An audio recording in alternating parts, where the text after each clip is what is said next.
नीतीश कुमार और तेजस्वी यादव की ये तस्वीर देखिए। आज बिहार में राज्यपाल के शपथ ग्रहण की ये तस्वीर है और ये तस्वीर साफ साफ इशारा कर रहा है कि नीतीश कुमार एनडीए में शायद ही अब ज़्यादा दिन रहें।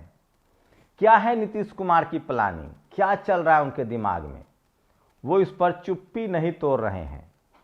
आज वहाँ गवर्नर का शपथ हो गया है, अब आगे का खेल शुरू होगा। क्या होगा बिहार में? क्या नीतीश कुमार फिर से एनडीए छोड़कर इंडिया गठबंधन के साथ जाएंगे और क्या बीजेपी ये सब आराम से होने देगी? क्या उनका शपथ हो जाएगा या ये सारी प्लानिंग चुनाव के लिए है? क्या अब चुनाव में 6 महीने का समय है? क्या नीतीश कुमार और तेजस्वी यादव की पार्टी गठबंधन में चुनाव लड़ेगी? नमस्कार, मैं शंभू कुमार सिंह और आप देख रहे हैं नेशनल दस्तक। नीतीश कुमार प्रधानमंत्री मनमोहन सिंह के यहां अकेले जाते हैं। उन्होंने अपने सारे सवर्ण नेताओं को दरकिनार कर दिया। सोचिए, संजय झा हो, ललन सिंह हो, लवली आनंद हो या देवेश चंद्र ठाकुर हो या विजय चौधरी हो, लेकिन यही सारे नेता अब लगातार एनडीए के पक्ष में बयान दे रहे हैं। विजय चौधरी एनडीए के पक्ष में बयान दे रहे हैं। आपको बता दें, विजय चौधरी सवर्ण समाज से हैं, पूर्व स्पीकर भी रहे हैं, नीतीश कुमार के करीबी हैं, बिहार सरकार में केंद्रीय मंत्री हैं। तो सवर्ण जो नीतीश कुमार के जो सवर्ण नेता हैं वो भी नहीं चाहते हैं कि नीतीश कुमार पाला बदलें और आरजेडी के साथ जाए।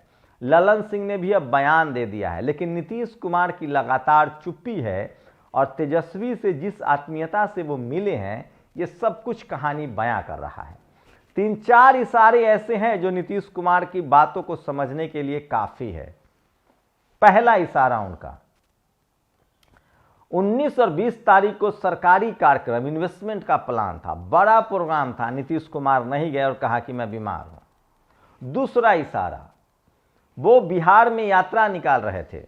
बिहार के दोनों डिप्टी सीएम, जिसमें एक सवर्ण समाज से और एक सम्राट चौधरी हैं, उन दोनों को दरकिनार किया और अकेले यात्रा पर निकल गए। अकेले यात्रा पर निकलने के ही दौरान पूर्व प्रधानमंत्री मनमोहन सिंह का निधन हो गया।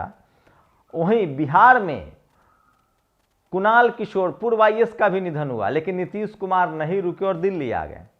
दिल्ली आने के बाद कयास लगाए जा रहे थे कि वो नड्डा से मिलेंगे, अमित शाह से मिलेंगे, लेकिन उन्होंने किसी से मिलना ठीक नहीं समझा। इससे पहले अमित शाह ने एक बैठक बुलाई थी, एनडीए की बैठक। आपको पहले ही बता चुका हूं, 2014 में बीजेपी की सरकार बनी थी, 2019 में आते आते वो मोदी सरकार हो गई थी, लेकिन 2024 वाली जो सरकार है दरअसल वो एनडीए की सरकार है। उस बैठक में चंद्रबाबू नायडू तो आए, लेकिन नीतीश कुमार नहीं आए। उसके बाद बीजेपी की तरफ से अमित शाह ने एक पत्रकारों को कह दिया कि बिहार का अगला सीएम कौन होगा ये संसदीय बोर्ड तय करेगा।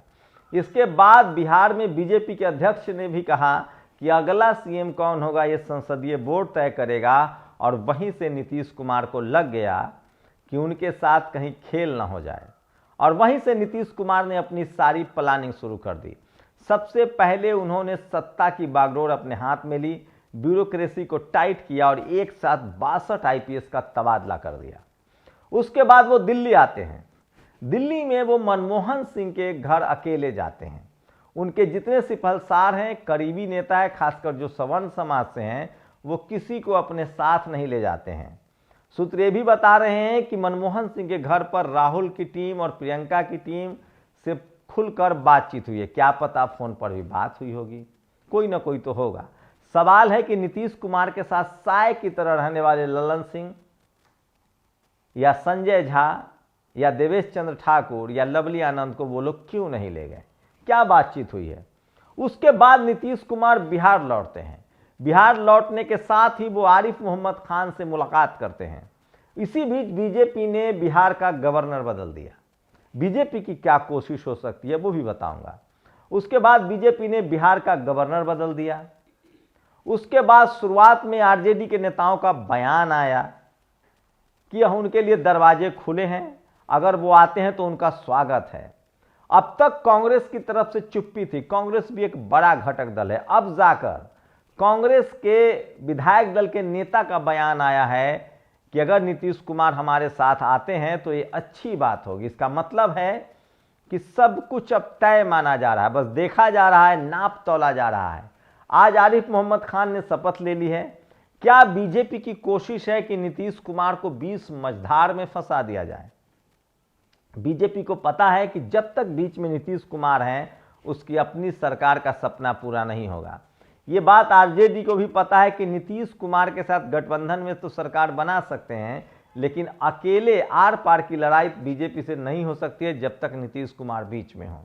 नीतीश कुमार बीजेपी के साथ रहेंगे तो भी 100 सीट पर चुनाव लड़ेंगे, नीतीश कुमार आरजेडी के साथ रहेंगे तो भी 100 सीटों पर चुनाव लड़ेंगे।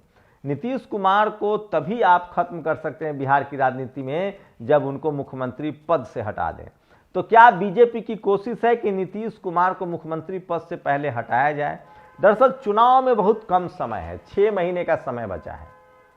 अगर नीतीश कुमार इस्तीफा भी देते हैं या समर्थन वापसी का ऐलान भी करते हैं तो इसकी गारंटी कौन लेगा कि वहां राष्ट्रपति शासन नहीं लगेगा और बीजेपी आराम से सत्ता परिवर्तन होने देगी? ये एक बड़ा सवाल है। वहीं केंद्र की सरकार के सेहत पर क्या असर पड़ेगा? जब तक संसद का सत्र नहीं आता है सरकार चलती रहेगी, बीजेपी को बड़ा मौका मिल जाएगा।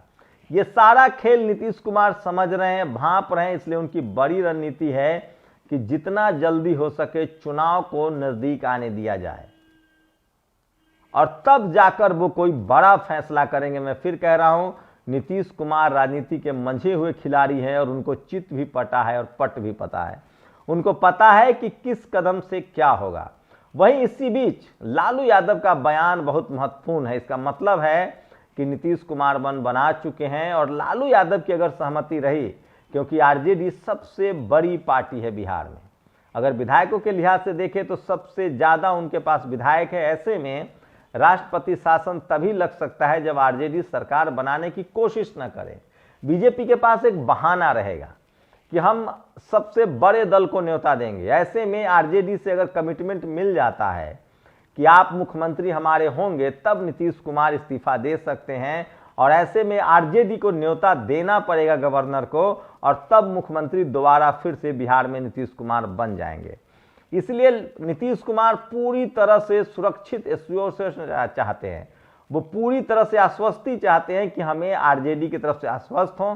अब जब लालू प्रसाद यादव ने खुलकर बोल दिया है कि उनके लिए हमारे दरवाजे खुले हैं, इसका मतलब है कि अब सब कुछ तय हो चुका है। वहीं आज राजभवन में भी देखने को मिला जिस तरह से नीतीश कुमार वहां थे, वो जब निकल रहे थे तेजस्वी यादव पहली पंक्ति में बैठे थे। जब वो तेजस्वी यादव के सामने आए तो उनका हाथ पकड़ा, दोनों में बातचीत हुई। इसका मतलब है कि सब कुछ कायदे और प्लान के मुताबिक से चल रहा है।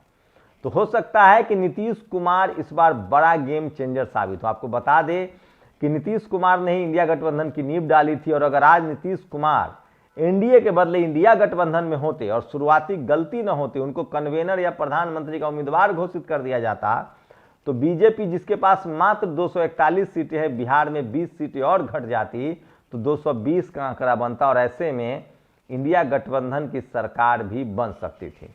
तो नीतीश कुमार एक एक कदम फूंक के रख रहे हैं। चुनाव के 6 महीने बाकी है, अभी खेल देखते जाइए। बीजेपी की कोशिश होगी कि कोई गलती करे नीतीश कुमार और आरजेडी और नीतीश कुमार के बीच मनमुटाव हो और राष्ट्रपति शासन लगाने का मौका मिल जाए। नीतीश कुमार की लगातार कोशिश होगी कि वो किसी तरह से मुख्यमंत्री बने रहें और इन वक्त पर वो आरजेडी के साथ गठबंधन करके चुनाव लड़ें। सीटें पहले से तय हो जाएंगी कि आप 100 पर लड़िए, 40 सीटों पर कांग्रेस और बाकी दलों को दिया जा सकता है।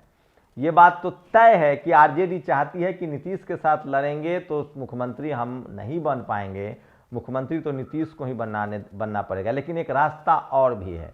अगर नीतीश कुमार हटते हैं, चंद्रबाबू नायडू उनके टच में जरूर हैं, चिराग पासवान टच में हैं और केंद्र की सरकार गिरती है तो नीतीश कुमार केंद्र में आ सकते हैं। फिर तेजस्वी यादव के लिए बड़ा रास्ता खुल सकता है। तो देखते जाइए, आने वाला समय जो है वो बिहार से शुरू होगा राजनीति का खेल और वो दिल्ली को भी अपनी चपेट में लेगा। कई बार जो आप सह का प्लान बनाते हैं वो मात में बदल जाता है। तो क्या बीजेपी ने आरिफ मोहम्मद खान को इसलिए भेजा है कि उनके कंधे पर बंदूक रखकर राष्ट्रपति शासन लगाया जाए? और क्या बिहार की राजनीति से नीतीश कुमार को खत्म करना इतना आसान है? वहाँ कहा जाता है कि नीतीश सब पर 20, नीतीश सबके हैं। शुक्रिया। नेशनल दस्तक की आपसे गुजारिश है कि अगर इसको बचाना चाहते हैं तो नेशनल दस्तक को सब्सक्राइब करने के लिए रेड कलर के सब्सक्राइब बटन को दबाएं, फिर बेल आइकन की घंटी दबाएं। नेशनल दस्तक को बचाने के लिए बहुत जरूरी है कि हर खबर को शेयर करें, लाइक करें, कमेंट जरूर करें।